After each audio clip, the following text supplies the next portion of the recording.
Car प्यारे अभ्यर्थियों, स्वागत है आपका फिर एक नई क्लास में। अभ्यर्थियों, जो भी विद्यार्थी रीट पात्रता परीक्षा अभ्यर्थियों 2025 की तैयारी कर रहा है, उनके लिए हम इस क्लास में अभ्यर्थियों जो आपके शिक्षण अभिरुचि के 50 मोस्ट इंपॉर्टेंट प्रश्नों पर बात करने वाले हैं। अभ्यर्थियों, क्लास आपके लिए रामबाण साबित होने वाली है आपके एग्जाम 2025 के लिए। तो चलिए दोस्तों, बिना देरी के क्लास स्टार्ट करते हैं। पहला प्रश्न अभ्यर्थियों आपसे पूछा है कि प्राथमिक स्तर पर भाषा सीखने की सर्वश्रेष्ठ विधि क्या है। स्टार लगा के रखना अभ्यर्थियों। पहला मोस्ट इंपॉर्टेंट क्वेश्चन है कि जो प्राथमिक स्तर है उस पर भाषा सीखने की सर्वश्रेष्ठ विधि कौन सी है।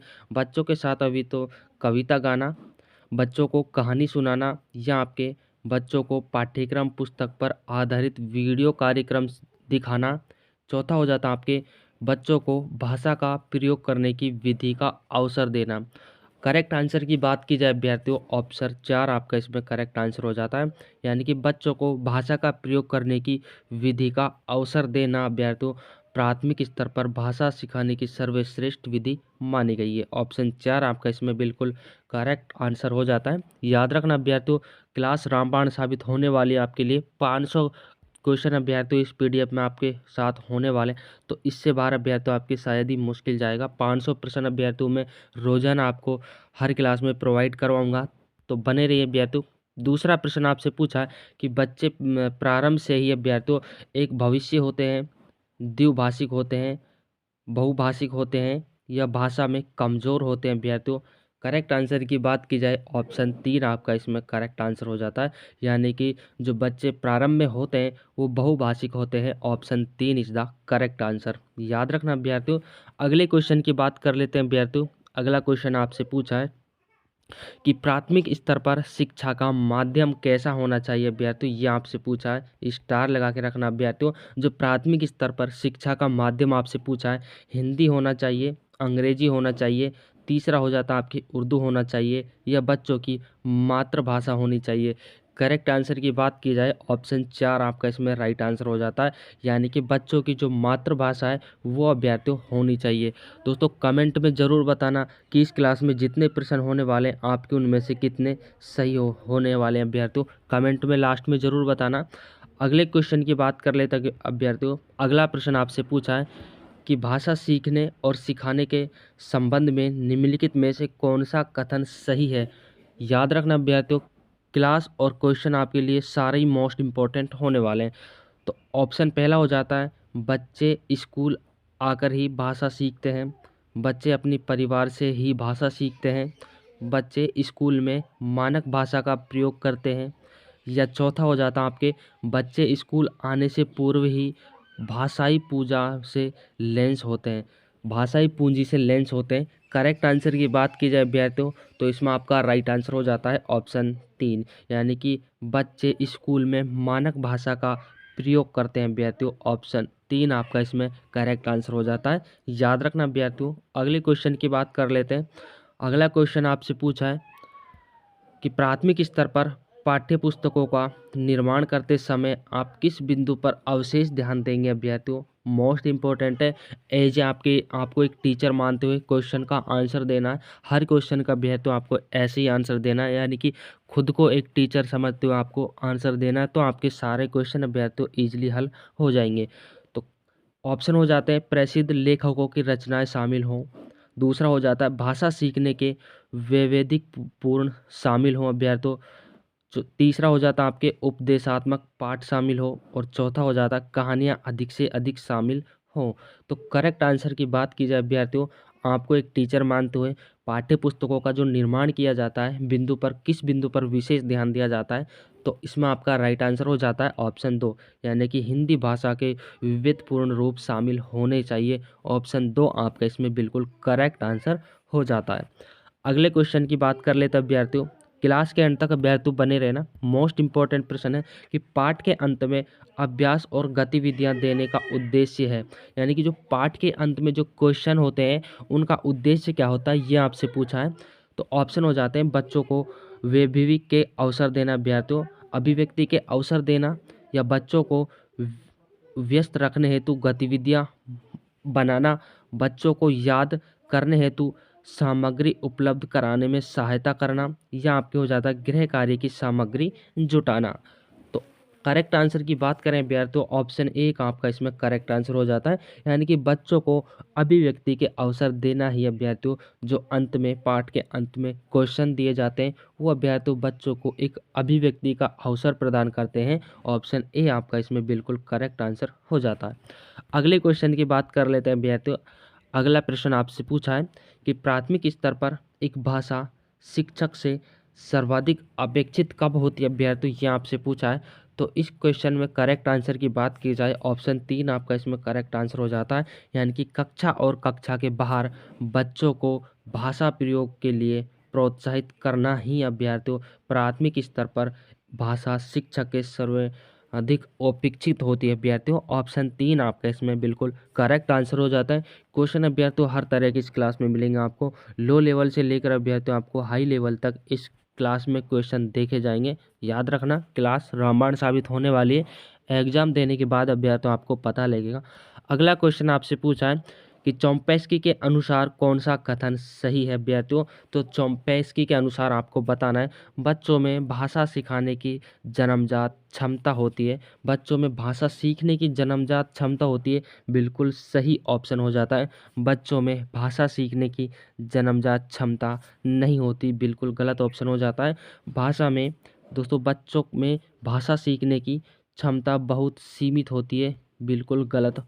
बच्चों को व्याकरण सीखना जरूरी है, ये भी अभ्यर्थियों इसमें गलत ऑप्शन हो जाता है। ऑप्शन ए आपका इसमें करेक्ट आंसर हो जाता है। यानी कि बच्चों में भाषा सीखने की जन्मजात क्षमता होती है, ये ऑप्शन आपका इसमें सही ऑप्शन हो जाता है। अगले क्वेश्चन की बात करते हैं अभ्यर्थियों। अगला क्वेश्चन आपसे पूछा है कि भाषा में आकलन की प्रक्रिया अभ्यर्थियों आपको बतानी है, पाठ के अंत में दिए अभ्यासों के माध्यम से होती है। तो भाषा में आकलन किस तरह से होता है ये आपको बताना है। सीखने सिखाने के दौरान भी चलती है, ये ऑप्शन इसमें आपका बिल्कुल करेक्ट ऑप्शन हो जाता है। यानी कि भाषा आकलन की जो प्रक्रिया है सीखने सिखाने के दौरान भी चलती है। यानी कि हम किसी को सिखा रहे हैं या किसी से सीख रहे हैं तो हमारी जो भाषा अभ्यास उसका आकलन भी होता है। ऑप्शन 2 इसमें आपका करेक्ट आंसर हो जाता है। अगले क्वेश्चन की बात कर लेते हैं अभ्यर्थियों। अगला प्रश्न आपसे पूछा है कि भाषा अर्जित करने की प्रक्रिया में किसका महत्व सर्वाधिक है अभ्यर्थियों। सर्वाधिक महत्व आपसे पूछा है तो भाषा अर्जित करने में आपको बताना है। ऑप्शन 4 आपका इसमें करेक्ट आंसर हो जाता है। यानी कि समाज का अभ्यर्थियों सर्वाधिक अभ्यर्थियों जो महत्व होता है वो समाज का होता है। Option 4 is the right answer, याद रखना अभ्यर्थियों। अगले क्वेश्चन की बात कर लेते हैं। अगला प्रश्न आपसे पूछा है कि पढ़ना सीखने की प्रक्रिया में किसकी भूमिका सर्वाधिक महत्वपूर्ण है। पढ़ना और सीखने ये दो प्रक्रियाएं अभ्यर्थियों, इसमें सबसे अधिक भूमिका सर्वाधिक महत्वपूर्ण किसकी होती है ये आपको बताना है। भाषा प्रयोगशाला की अभ्यर्थियों, बाल साहित्य के सामर्थ्य प्रयोग की या पाठ्य पुस्तक की। चौथा हो जाता है आपके भाषा परीक्षाओं की। करेक्ट आंसर की बात की जाए ऑप्शन 2 आपका इसमें राइट आंसर हो जाता है। यानी कि बाल साहित्य के सार्थक प्रयोग की इसमें सर्वाधिक अभ्यर्थियों महत्वपूर्णता होती है। ऑप्शन 2 आपका इसमें करेक्ट आंसर हो जाता है। अगले क्वेश्चन की बात कर लेते हैं अभ्यर्थियों। अगला प्रश्न आपसे पूछा है कि एक समावेशी कक्षा में भाषा शिक्षक को किस बिंदु का सबसे अधिक ध्यान रखना चाहिए। ऑप्शन हो जाते हैं सभी बच्चों को समान रूप से गृह कार्य देना, सभी बच्चों को समान गतिविधियों में शामिल होने के लिए प्रोत्साहन करना, सभी बच्चों को समान अपेक्षाएं रखना, या विविध प्रकार की दृश्य श्रव्य सामग्री का उपयोग करना। तो आपको बताना है करेक्ट आंसर क्या होना चाहिए। राइट आंसर की बात करें अभ्यर्थियों, ऑप्शन 4 आपका इसमें करेक्ट आंसर हो जाता है। यानी कि विविध प्रकार की दृश्य और श्रव्य सामग्रियों का उपयोग करना अभ्यर्थियों बच्चों में अधिक ध्यान बिंदु को केंद्रित करता है। ऑप्शन 4 आपका इसमें करेक्ट आंसर हो जाता है। अगले प्रश्न की बात कर लेते हैं अभ्यर्थियों। अगला प्रश्न आपसे पूछा है मोस्ट इंपॉर्टेंट क्वेश्चन है अभ्यर्थियों कि भाषा अर्जित करने में वाइगोत्स्की के अनुसार किस पर सबसे अधिक बल दिया अभ्यर्थियों, ये आपसे पूछा है कि भाषा अर्जित करने में वाइगोत्स्की ने किस पर सबसे अधिक बल दिया, ये आपसे पूछा है। करेक्ट आंसर की बात की जाए अभ्यर्थियों ऑप्शन 2 आपका इसमें राइट आंसर हो जाता है। यानी कि समाज में होने वाले भाषा प्रयोगों पर अभ्यर्थियों सबसे अधिक बल दिया किसने दिया अभ्यर्थियों, वाइगोत्स्की ने अभ्यर्थियों। ऑप्शन 2 आपका इसमें करेक्ट आंसर हो जाता है। अगले प्रश्न की बात कर लेते हैं विद्यार्थियों। अगला प्रश्न आपसे पूछा है कि प्राथमिक स्तर पर भाषा शिक्षण का उद्देश्य यह है कि, करेक्ट आंसर की बात की जाए ऑप्शन 3 आपका इसमें करेक्ट आंसर हो जाता है, यानी कि बच्चे विभिन्न स्थितियों में भाषा का प्रभावी प्रयोग कर सकें विद्यार्थियों। यही विद्यार्थियों इसका उद्देश्य होता है, बच्चे विभिन्न प्रकार की स्थितियों में भाषा का प्रभावी प्रयोग कर सकें। Option 3 is the right answer. अगले क्वेश्चन की बात कर लेते हैं विद्यार्थियों। अगला प्रश्न आपसे पूछा है कि बच्चों की भाषा का आकलन करने के लिए सबसे उचित तरीका क्या है। मोस्ट इंपॉर्टेंट क्वेश्चन है विद्यार्थियों। सबसे उचित तरीका आपको बताना है, स्टार लगा के रखना। बच्चों की लिखित परीक्षा लेना, बच्चों के भाषा प्रयोग का आकलन करना, बच्चों से किताब पढ़वाना, और चौथा हो जाता आपके बच्चों से परियोजना कार्य करवाना। तो परियोजना कार्य करवाना विद्यार्थियों, करेक्ट आंसर की बात की जाए ऑप्शन 2 आपका इसमें राइट आंसर हो जाता है, यानी कि बच्चों के भाषा प्रयोग का अवलोकन करवाना, यह विद्यार्थियों बच्चों की भाषा का अवकलन करने के लिए सबसे उचित तरीका माना जाता है। ऑप्शन 2 बच्चों के भाषा प्रयोग का अवकलन करवाना, ऑप्शन 2 आपका इसमें करेक्ट आंसर हो जाता है। अगला प्रश्न विद्यार्थियों आपसे पूछा है कि भाषा से संबंध में विद्यार्थियों, जो भाषा के संबंध में उपचारात्मक शिक्षण का उद्देश्य क्या है विद्यार्थियों। जो उपचारात्मक शिक्षण का उद्देश्य है वो आपको बताना है भाषा के संबंध में। करेक्ट आंसर की बात की जाए पहला ही ऑप्शन आपका इसमें राइट ऑप्शन हो जाता है, यानी कि भाषा प्रयोग संबंधी कठिनाइयों की पहचान तथा उनका निदान करना ही विद्यार्थियों उपचारात्मक जो शिक्षण का उद्देश्य है वो माना गया है। ऑप्शन ए आपका इसमें बिल्कुल करेक्ट आंसर हो जाता है। अगला प्रश्न विद्यार्थियों आपसे पूछा है जो कि प्रमुख भाषाई कौशल के अंतर्गत इनमें से कौन एक नहीं आता। आपको बताना है कि भाषाई कौशल के अंतर्गत कौन सा नहीं आता। सुनना विद्यार्थियों, बोलना, हंसना या लिखना। करेक्ट आंसर ऑप्शन 3, यानी कि हंसना नहीं आता विद्यार्थियों, सुनना भी आता आपके, बोलना भी आता है और लिखना भी आता है। ऑप्शन 3 हंसना नहीं आता, ऑप्शन 3 आपका इसमें करेक्ट आंसर हो जाता है। अगले प्रश्न की बात कर लेते हैं विद्यार्थियों।